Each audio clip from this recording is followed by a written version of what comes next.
சேனல்ல இப்போ பார்க்க போகிற முக்கியமான வீடியோ எதை பற்றி அப்படின்னு பார்த்தீங்கன்னா, நம்ம சேனலில் ஆல்ரெடி வந்து early pregnancy symptoms before missed period வந்து பார்த்தீங்கன்னா தனித்தனியாக நம்ம பார்த்துட்ருக்கோம்.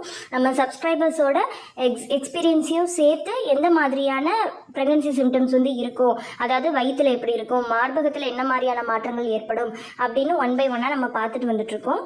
இப்போ பார்த்தீங்கன்னா பெண்ணுறுப்பில் கரு உருவாகி இருந்தால் என்ன மாதிரியான மாற்றங்கள் ஏற்படும் அப்படிங்கிறது தான் இந்த வீடியோவில் நம்ம பார்க்க போகிறோம். ஸோ வீடியோவை ஸ்கிப் பண்ணாமல் கடைசி வரைக்கும் பாருங்கள், அப்போ தான் அது ரொம்பவே ஹெல்ப்ஃபுல்லாக இருக்கும்.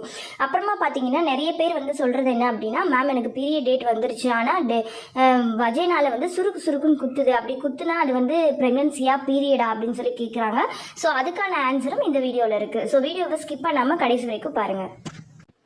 இப்போ பார்த்தீங்கன்னா வயிற்றில் வந்து உங்களோட ஓவலேஷன் டைமில் கரெக்டாக கரு உருவாகி இருந்துச்சு அப்படின்னா உங்களோட பெண்ணுறுப்பில் வந்து ஏற்படுற முதல் மாற்றம் வந்து என்ன அப்படின்னா, ரொம்ப அந்த கரு உருவானதுக்கு அப்புறமா உங்கள் உடம்புல வந்து ஃபுல்லாகவே பிளட் ஃப்ளோ ரொம்ப அதிகமாக இருக்கும். அதாவது ரத்த ஓட்டம் வந்து ரொம்ப அதிகமாக இருக்கும். அப்போ நம்மளோட பெண்ணுறுப்பு அதாவது யூட்ரஸில் அப்புறம் வஜைனல் பார்ட்டில் எல்லாத்துலேயுமே பார்த்தீங்கன்னா பிளட் ஃப்ளோ வந்து ரொம்ப அதிகமாக இருக்கும். அப்போ வந்து பெண்கள் எப்படி ஃபீல் பண்ணுவாங்க அப்படின்னு பார்த்தீங்கன்னா, அவங்களோட வஜைனாவே ஒரு மாதிரி வெயிட்டாக ஃபுல்லாக இருக்கிற மாதிரியாக ஃபீல் பண்ணுவாங்க. அந்த பிளட் ஃப்ளோ அதிகமாக இருக்கிறதுனால லைட் கலர் சேஞ்சஸ் கூட அவங்களோட வஜைனால ஏற்படும். அது வரைக்கும் பெண்ணுறுப்பில் அந்த வஜைனா அதாவது பார்த்தீங்கன்னா அந்த ஃபுல் பகுதியுமே எப்படி இருக்கும் அப்படின்னா லைட் பிங்காக அந்த மாதிரி இருக்கும். ஆனால் அப்போ வந்து பார்த்திங்கன்னா கொஞ்சம் டார்க் கலராக மாறிடும். ஏன்னா வந்து ரத்த ஓட்டம் ரொம்ப அதிகமாக ஆரம்பிச்சதுனால நல்லாவே டார்க் கலராக மாறிடும். சில பேருக்கு லைட்டாக ப்ளூயிஷ் கலராக இல்லைன்னா பர்பிள் லைட்டாக தான் தெரியும், ரொம்பலாம் நினைக்காதீங்க, லைட்டாக ஒரு கலர் சேஞ்சஸ் இருக்கும். ஸோ அந்த மாதிரியும் இருக்கும். அப்புறமா பார்த்தீங்கன்னா ஆல்ரெடி நம்ம சேனலில் சொல்லியிருக்கோம், உங்களோட வஜைனால நீங்கள் குளிக்கும் போது 2 ஃபிங்கரை உள்ளே விட்டு நீங்கள் டெஸ்ட் பண்ணி பார்த்தீங்க அப்படின்னா உங்களோட கர்ப்பப்பை வாய் வந்து உயரமாக இருக்கும், நல்லா ஹையாக இருக்கும். அதே சமயத்தில் அந்த வாய் வந்து நல்லா சாஃப்டாக நம்மளோட உதடு இல்லைன்னா வந்து காதோட மடல் எவ்வளோ சாஃப்டாக இருக்குமோ அதே மாதிரி ரொம்ப சாஃப்டாக இருக்கும். ஸோ இந்த மாதிரி இருந்தாலும் உங்களுக்கு கரு உண்டாகி இருக்கு அப்படின்னு அர்த்தம். அதுக்கப்புறமா பார்த்தீங்கன்னா அந்த நான் சொன்ன மாதிரி பிளட் ஃப்ளோ ரொம்ப அதிகமாக இருக்கிறதுனால என்ன ஆகும் அப்படின்னு பார்த்தீங்கன்னா, சில பேருக்கு அந்த பெண்ணுறுப்பை சுற்றி இருக்கிற அந்த வஜைனா அப்புறமா பார்த்தீங்கன்னா அந்த சுற்றி இருக்கிற தசைகள் எல்லாமே வந்து பார்த்தீங்கன்னா கொஞ்சம் வீக்கமாக இருக்கிற மாதிரி மேடாக தெரியும். நீங்கள் கை வச்சு பார்த்தா கூட உங்களுக்கு தெரியும், அந்த இடமே வந்து நல்ல மேடாக தெரிகிற மாதிரி உங்களுக்கு ஒரு ஃபீலிங் இருக்கும். அப்புறம் உள்பகுதி பார்த்தீங்கன்னா அந்த சதைகள் எல்லாமே பார்த்தீங்கன்னா கொஞ்சம் வீக்கமாக இருக்கிற மாதிரி இருக்கும். அப்புறம் இந்த வெரிகோஸ் வெயின் அப்படின்னு நம்ம சொல்லுவோம்ல, கால் நரம்புகள் எல்லாமே புடச்சிட்டு வெளியில் வர்ற மாதிரி. ஏன்னா ரத்த ஓட்டம் அதிகமாக இருக்கிறப்போ பார்த்தீங்கன்னா உங்களுக்கு அந்த நரம்புகள் எல்லாமே சில பேருக்கு வெளியில் தெரிய ஆரம்பிக்கும், அதாவது வஜைனால பெண்ணுறுப்பில் கூட. ஸோ அந்த மாதிரி பிரச்சனைகளும் இருக்கும். அதுக்கப்புறமா பார்த்தீங்கன்னா உங்களுக்கு வந்து அதுக்கப்புறம் நீங்கள் கரு உருவாகி இருந்தால் உங்களுக்கு வந்து அதுக்கப்புறம் பீரியட்ஸ் வராது. அதுக்கப்புறம் ஆனால் சில பேருக்கு அந்த ஸ்பாட்டிங் அப்படின்னு சொல்லக்கூடிய அதாவது கருப்பதிதல் நடைபெறும் போது ஏற்படக்கூடிய அந்த ப்ளீடிங் வந்து லைட்டாக இருக்கும், சில பேருக்கு இருக்கும், ஆனால் எல்லாருக்குமே இருக்காது. அதுக்கப்புறமா பார்த்தீங்கன்னா அதிகமான ஒயிட் டிஸ்சார்ஜ் இருக்கும். அது எப்படி இருக்கும் அப்படிங்கிறதுக்கு நம்ம சேனலில் தனியாக ஒரு வீடியோ போட்டிருக்கோம். ஸோ அதோட லிங்க்கை நான் டிஸ்கிரிப்ஷனில் கொடுக்குறேன், நீங்கள் அதை போய் பார்த்தீங்கன்னா உங்களுக்கு இன்னும் தெளிவாக புரியும். இப்போ நான் இதில் திருப்பியும் அதை சொல்லிட்டு இருந்தேன்னா வீடியோ ரொம்ப லென்த்தியாக போயிட்டே இருக்கும். ஸோ அதனால அதோட லிங்க்கை நான் டிஸ்கிரிப்ஷன்லையும் இந்த வீடியோவோட முடிவில் எண்டு கார்ட்லையும் கொடுக்குறேன், நீங்கள் அதையும் கிளிக் பண்ணி நீங்கள் பார்த்துக்கலாம். ஸோ அந்த மாதிரி ஒயிட் டிஸ்சார்ஜ் வந்து ரொம்ப அதிகமாக இருக்க ஆரம்பிக்கும். சில பேர் வந்து பயப்படுவீங்க, ஒயிட் டிஸ்சார்ஜ் ரொம்ப அதிகமாக இருக்குது, அப்போ நம்ம இந்த ஓவலேஷன் வந்து நமக்கு ஒர்க் அவுட் ஆகலையோ அப்படின்னு நினச்சி பயப்படுவீங்க. ஸோ அதனால அப்படி எதுவும் நினச்சி பயப்பட வேண்டாம். உங்களுக்கு கரு உருவாகி இருந்துச்சு அப்படின்னா உங்களோட ஃபர்ஸ்ட் இயர்லி ப்ரெக்னன்சியில் நிறைய ஒயிட் படுதல் இருக்க தான் செய்யும். அதுக்கப்புறமா பார்த்தீங்கன்னா சரி, நான் கேட்குற கொஸ்டின் என்ன, எல்லாருமே கேட்குற கொஸ்டின் என்ன அப்படின்னு பார்த்தீங்கன்னா, மேம் பீரியட்ஸ் வர்றதுக்கு முன்னாடி பார்த்தீங்கன்னா சுருக்குன்னு எனக்கு உள்ளே குத்துது, இப்படி இருந்தால் பீரியட்ஸாக என்ன அப்படின்னு சொல்லி கேட்குறீங்க. மேக்ஸிமம் அந்த மாதிரி இருந்துச்சு அப்படின்னா எல்லாருமே வந்து பீரியட்ஸ் வந்துருச்சு அப்படின்னு தான் நம்ம தோழிகள் எல்லாருமே சொல்லியிருக்காங்க.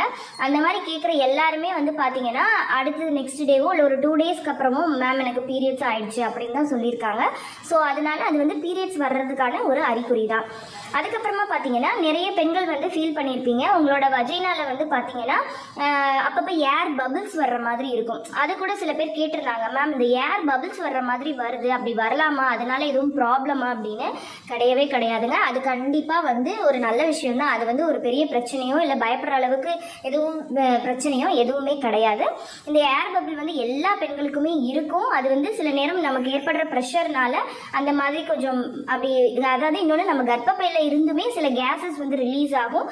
ஸோ அதனால அப்படி இருக்குமே தவிர மற்றபடி வேறு எதுவும் கிடையாது. இன்ஃபேக்ட் வந்து உங்களுக்கு கரு உண்டாகி இருந்து நீங்கள் கர்ப்பமாக இருந்தாலும் இந்த ஏர் பபிள்ஸ் வந்துக்கிட்டு தான் இருக்கும். ஸோ அதை நினச்சும் நீங்கள் பயப்பட வேண்டாம். ஓகே ஃப்ரெண்ட்ஸ், இப்போ இந்த வீடியோவில் நான் பெண் உறுப்பில் என்னென்ன மாற்றங்கள் ஏற்படும் அப்படிங்கிறத நான் தெளிவாக உங்ககிட்ட டீட்டெயில்டாக நான் சொல்லிட்டேன். ஸோ இந்த வீடியோ கண்டிப்பாக உங்களுக்கு யூஸ்ஃபுல்லாக இருந்திருக்கும்னு நினைக்கிறேன். இந்த வீடியோ உங்களுக்கு யூஸ்ஃபுல்லாக இருந்திருந்தால் மறக்காமல் லைக் பண்ணுங்கள், கமெண்ட் பண்ணுங்கள், மற்றவங்களுக்கும் மறக்காமல் ஷேர் பண்ணுங்கள். நம்ம சேனலை நீங்கள் இது வரைக்கும் சப்ஸ்கிரைப் பண்ணாமல் பார்த்துட்ருக்கீங்க அப்படின்னா மறக்காமல் சப்ஸ்கிரைப் பண்ணிவிட்டு பக்கத்தில் இருக்க பெல் ஐக்கானை கிளிக் பண்ணி ஆல் கொடுத்து வச்சுக்கோங்க. அப்போ தான் நான் எப்போ வீடியோஸ் அப்லோட் பண்ணாலும் உங்களுக்கு நோட்டிஃபிகேஷன்ஸ் வரும். நம்மளோட சேனலில் நீங்கள் புதுசாக பார்க்குறவங்களா இருந்தால் சேனலை சப்ஸ்கிரைப் பண்ணுங்கள் அண்ட் பக்கத்தில் உள்ள பெல் ஐக்கனுமே கிளிக் பண்ணிக்கோங்க. நம்ம சேனலில் ப்ரெக்னன்சி டிப்ஸ் அப்படின்ற பட்சத்தில் நீங்கள் நேச்சுரலாக கன்சீவ் ஆகிறதுக்கான எக் growth ஃபுட் என்னென்ன இருக்குது, ஓவலேஷன், ஆஃப்டர் ஓவலேஷனுக்கு அப்புறம் கரு தங்குறதுக்கு என்ன விஷயங்களை ஃபாலோ பண்ணணும், உங்கள் உடலுறவு சமயங்களில் நீங்கள் என்னென்ன விஷயங்களை செய்யக்கூடாது, என்ன விஷயங்களை செய்யணும் அப்படின்றத பற்றி இந்த கோர்ஸ்ன்ற டைட்டிலையும், ஸ்பெர்ம் ஹெல்த்தை மெயின்டைன் பண்ணுறதுக்கு ஸ்பெர்ம்ன்ற டைட்டிலையும், ப்ரெக்னன்சி டெஸ்ட் பண்ணுறீங்கன்னா ஃபெயின்ட் லைன், நெகட்டிவ் இது மாதிரி நாள் தள்ளி போய் நெகட்டிவ் வந்துட்டே இருக்குன்னா என்ன பண்ணணும் அப்படின்றத பற்றி ப்ரெக்னன்சி டெஸ்ட்ன்ற டைட்டிலையும், அண்ட் நீங்கள் நேச்சுரலாக கன்சீவ் ஆகிறதுக்கான ஹோம் ரெமெடிஸ் என்னென்ன இருக்குது, பிசிஓடி, பிசிஓஎஸ், ஹார்மோனல் இம்பேலன்ஸ்னால் ரிவர்ஸ் பண்ணக்கூடிய ப்ராசஸ்னால் என்னென்ன இருக்குது இயற்கை வழியில் அப்படின்றத க்ரோம் ரெமெடிஸ்ன்ற டைட்டிலையும் வீடியோஸ் கொடுத்துருக்கேன். நம்ம சேனலில் நீங்கள் கன்சீவ் ஆகிறதுக்கான ஏதாவது ஒரு வீடியோ கம்பல்சரி இருக்கும். ஏன்னா எல்லா டவுட்டுமே கிளாரிஃபை பண்ணக்கூடிய வீடியோஸ் டெய்லி அப்டேட்டடாக கொடுத்துட்ருக்கேன். எல்லாமே நம்ம சேனல் ஹோம் பேஜ் பிளேலிஸ்ட்டில் தனித்தனி டைட்டிலையும் அண்ட் இந்த வீடியோடைய டிஸ்கிரிப்ஷனில் அதில் இருக்கக்கூடிய ஒரு சில டைட்டிலையுமே கொடுத்துருக்கேன். வேணுங்கிறவங்க போய் பார்த்து தெரிஞ்சுக்கோங்க. கண்டிப்பாக நீங்கள் நேச்சுரலாக கன்சீவ் ஆகிறதுக்கு நம்ம சேனலில் ஏதாவது ஒரு வீடியோ இருக்கும். ரீசெண்ட் டேஸாக நிறைய சிஸ்டர் ஃபாலோ பண்ணி பாசிட்டிவ் சொல்லிட்டு இருக்காங்க. உங்களுக்கும் பாசிட்டிவ் வர வாழ்த்துக்கள். உங்களுக்கு ப்ரெக்னன்சி ரிலேட்டடாக கைட்லைன்ஸ் வேணும் அப்படின்னு நினச்சிங்க அப்படின்னா நம்ம சேனலோட சப்ஸ்கிரைப் பட்டனுக்கு பக்கத்தில் ஜாயின்னு ஒரு பட்டன் இருக்கும். அதில் கிளிக் பண்ணி நீங்கள் ஜாயின் பண்ணிக்கோங்க. அதில் உங்களுக்கு வாரத்தில் 3 வீடியோ நீங்கள் என்ன பண்ணணும் என்ன பண்ணக்கூடாது, நேச்சுரலாக கன்சீவ் ஆகிறதுக்கு எதை ட்ரை பண்ணணுன்ற தனி கைட்லைன்ஸாக அந்த மெம்பர்ஷிப்பில் தனி வீடியோஸ் வந்துட்டு இருக்கும். அது ரொம்ப யூஸ்ஃபுல்லாக இருக்கும். வேணுங்கிறவங்க ஜாயின் பண்ணிக்கோங்க.